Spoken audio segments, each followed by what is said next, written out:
Good morning बच्चों, बेटा एक बार फिर स्वागत है आपका नई क्लास में। हम चैप्टर कर रहे हैं थर्ड। आज इसका क्वेश्चन है मलेरिया से फैलने के माध्यम लक्षण बचाव का वर्णन कीजिए। कल हमने किया था टेटनस और रेबिस। ये इम्पोर्टेंट है, ये पूछे बार बार पूछे जाते हैं एग्जाम में, तो इनको बड़े ध्यान से रिवाइज करना। समझ नहीं आए तो मुझसे फोन पे डिस्कस कर सकते हैं या स्कूल में आके मिल सकते हैं। मंडे ट्यूसडे वेडनेसडे में स्कूल में आता हूँ अगर किसी बच्चे को कोई प्रॉब्लम है तो। आज का हमारा क्वेश्चन है मलेरिया। मलेरिया एक संक्रामक रोग है जो हमारे देश में अधिकतर होता है। आपने सभी ने भी मलेरिया का नाम जरूर सुना होगा। यह रोग प्राय वर्षा ऋतु में होता है, यानी जब बरसात आती है जुलाई अगस्त में, उस टाइम होता है। क्योंकि वर्षा होने से वर्षा का पानी गड्ढों में इकट्ठा हो जाता है और वह उन गड्ढों में प्राय मच्छर पनपते हैं। आपने भी देखा होगा जहाँ गड्ढे होते हैं वहाँ पर अक्सर पानी खड़ा हो जाता है और पानी में मच्छर होते हैं। तो इसीलिए कहते हैं कि जब बरसात का सीजन आता है तो जगह जगह कहीं भी घर में, कहीं टायर में, कहीं कूलर में, कहीं इधर उधर बरसात का पानी इकट्ठा ना होने दें। पानी इकट्ठा होगा तो वहां पे मच्छर पनपते हैं। इसमें मादा मच्छर जो पनपते हैं, मादा एनाफ्लीज, जिसके काटने से मलेरिया बुखार होता है।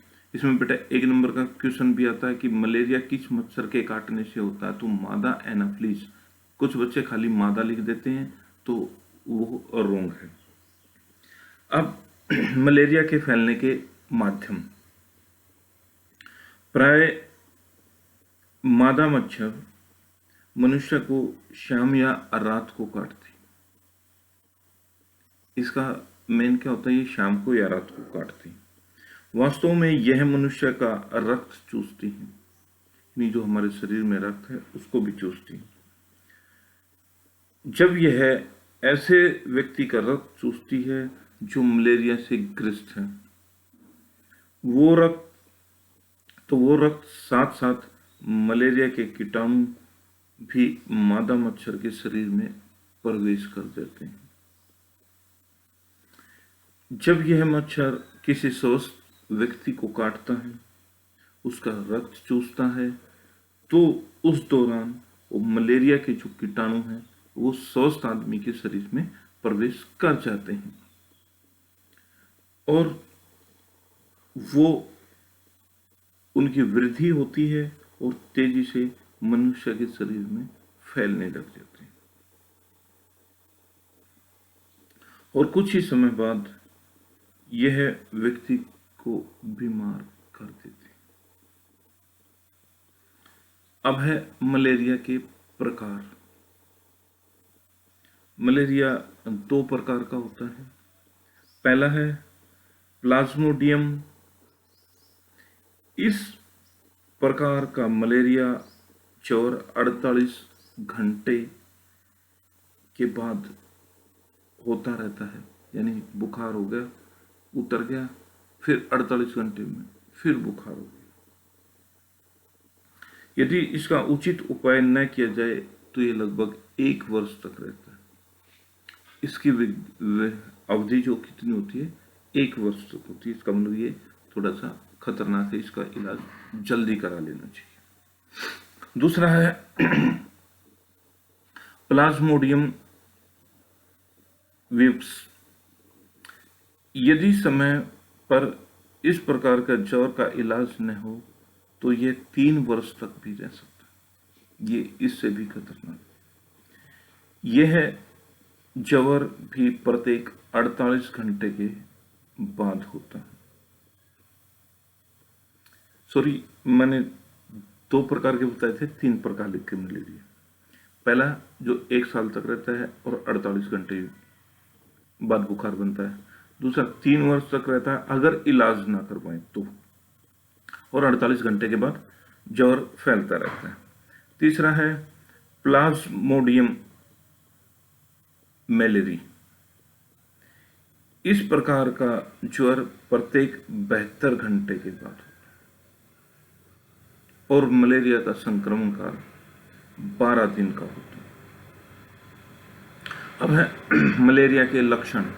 हमें कैसे पता लगे कि हमारे शरीर में मलेरिया है? पहले है ठंड की स्थिति। इस स्थिति में बहुत अधिक ठंड लगती है, यहाँ तक कि रजाई या कंबल में भी लाभ नहीं होता, यानी इतनी ठंड लगती है कि हम रंबा और रजाई से इस ठंड से नहीं बच सकते। सिर दर्द और उल्टी की शिकायत भी होती है, हमें सिर दर्द भी होता है और उल्टी भी आती है। फिर है गर्मी की स्थिति। ठंड वाली स्थिति के लगभग 1 घंटे के उपरांत हमारा शरीर 41 डिग्री सेल्सियस तक बढ़ जाता है, शरीर की गर्मी यानी बुखार, और यह रोग बहुत गर्मी महसूस करने लगता है।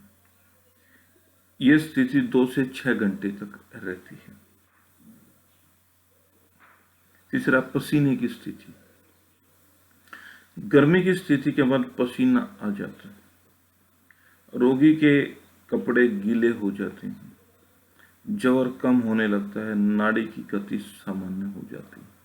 तो ये थे मलेरिया के 3 लक्षण। अब है मलेरिया के बचाव व इलाज। मलेरिया के बचाव के लिए आसपास के सभी मच्छरों को समाप्त करने के लिए DDT का छिड़काव करना चाहिए। इसके अलावा बरसात के जो पानी खड़ा हो जाता है गड्ढों में, उसको नहीं खड़ा होना देना चाहिए, जहां मच्छर अंडे न दे सके। नंबर 2, समय समय पर स्वस्थ व्यक्तियों को कुनैन की गोलियां डॉक्टर की सलाह के अनुसार ले लेनी चाहिए। रोगी को ठंड लगने से गर्म कपड़े देने चाहिए, जिससे रोगी को ठंड महसूस न हो। यदि शरीर का तापमान अधिक हो जाए तो ठंडी पट्टियां माथे पर बार बार लगानी चाहिए। सिर दर्द में एस्प्रिन दे देनी चाहिए, टेबलेट का नाम है, और रोगी को तुरंत डॉक्टर के पास ले जाना चाहिए, डॉक्टर की सलाह से उसका इलाज कराना चाहिए। तो आज का हमारा ये क्वेश्चन पूरा हुआ। मलेरिया के फैलने के माध्यम, लक्षण और बचाव।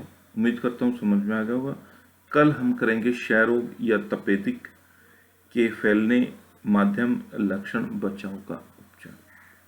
तो बेटा आज के लिए इतना ही, तो फिर कल मिलते हैं नेक्स्ट क्लास में।